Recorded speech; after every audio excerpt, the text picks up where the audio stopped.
de mai, joli mois de mai.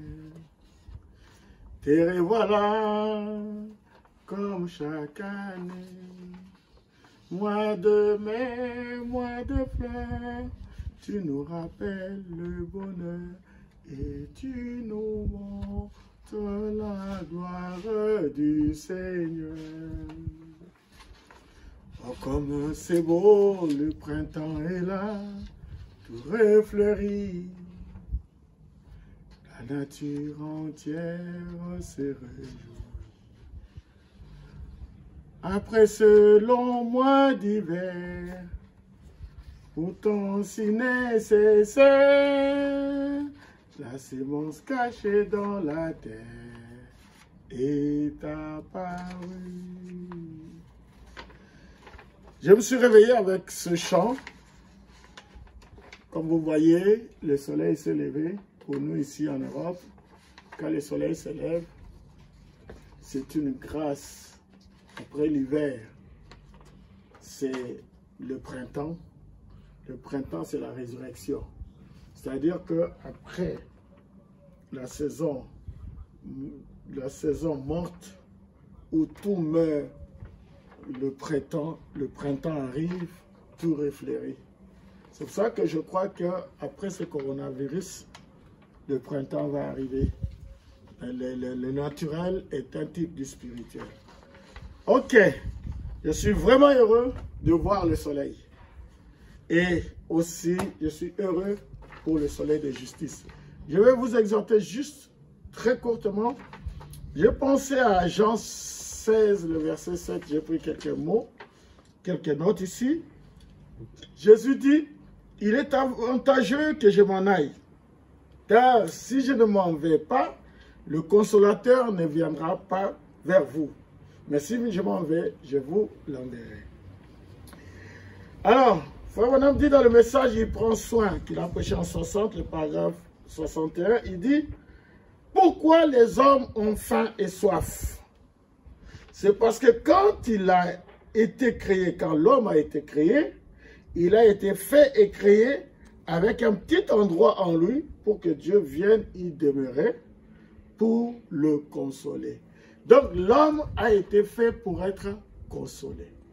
Être consolé, ce qui signifie être réconforté.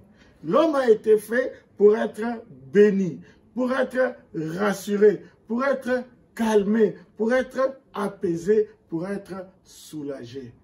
C'est Dieu, quand il a créé l'homme, c'était pour ça. Il a mis dans le cœur de l'homme un endroit qui n'est pas baigné par le sang, que le prophète nous dit, cet endroit-là dans le cœur, c'est le seul endroit où le sang ne passe pas. Il dit c'est l'habitation de l'âme. C'est là que Dieu vient y demeurer pour réconforter l'homme. C'est la raison pour laquelle Dieu a envoyé le Saint-Esprit. Dans cet endroit-là, ce n'est pas Jésus physique qui rentre dans cet endroit-là, non. C'est Jésus, le Saint-Esprit, parce que toute la famille au ciel s'appelle Jésus et toute la famille sur la terre s'appelle Jésus. Donc voilà pourquoi le Saint-Esprit a été donné. C'est pour réconforter, c'est pour apaiser, c'est pour guérir, c'est pour rassurer. Le Saint-Esprit est là pour guérir les gens qui sont malades, pour stabiliser les gens. Je me rappelle d'une sœur qui m'a appelé il y a peut-être 2 ou 3 jours. Elle était vraiment angoissée. Elle a fait une crise d'angoisse. Vous savez, actuellement, les gens, comme l'homme a été fait pour vivre dans la nature, être dehors et tout ça, c'est pour ça que l'homme, quand il est enfermé, il fait des crises. Que l'homme ne supporte pas l'adversité. Et il fait des crises d'angoisse, des crises de panique, des crises de tension. Surtout dans des moments comme ça, il y a beaucoup de tension. Et j'ai prié pour cette sœur et je lui ai parlé et elle s'est calmée. Ça, c'est le rôle d'un pasteur. Et nous avons le grand pasteur, le Saint-Esprit, qui est dans notre cœur pour nous rassurer, pour nous stabiliser. Vous voyez, c'est pour cela que le Saint-Esprit a été donné. Dans ce temps de grandes tensions, nous avons tous besoin du Saint-Esprit. Je parlais avec un pasteur en Afrique et il m'a dit ça fait des jours, ça faisait presque une semaine qu'il était dans la maison. Il dit, nous sommes là dans la maison, nous n'avons ni eau, ni électricité, et on nous dit que nous devons nous laver les mains. On va se laver les mains avec quoi? C'est la raison pour laquelle nous devons prier beaucoup, surtout pour des gens qui sont dans des pays difficiles là-bas.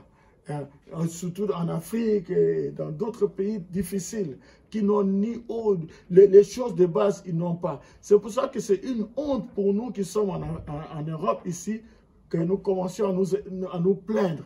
Nous n'avons pas à nous plaindre. Voyez, nous, dès que tu manques un yaourt, tu commences à te plaindre. Tu manques un jus, tu commences à te plaindre. Alors qu'il y a des gens, même l'eau, la chose de base, ils n'ont pas. Alors, le Saint-Esprit nous parle à travers le pasteur pour nous dire arrêtons de nous plaindre. Voyez, louons le Seigneur, glorifions le Seigneur et priez plutôt pour ces gens-là qui sont dans des pays difficiles. Nous avons besoin du consolateur. Prions pour eux, peu importe leur doctrine. En ce moment, il n'y a même plus de guerre de doctrine. Regardez dans l'Internet, il n'y a plus de guerre de doctrine. Maintenant, c'est la survie. Donc, priez pour tous ces gens-là.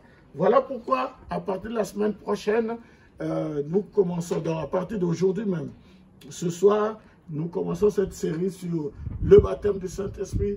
Et je crois que s'il y a un temps où nous avons vraiment besoin du consolateur, c'est maintenant. Parce que le Saint-Esprit, c'est celui qui nous protège, qui nous bénit, qui nous rassure, qui nous guérit, qui nous change et qui va nous enlever. Que le Seigneur vous bénisse richement. Shalom, c'est le pasteur.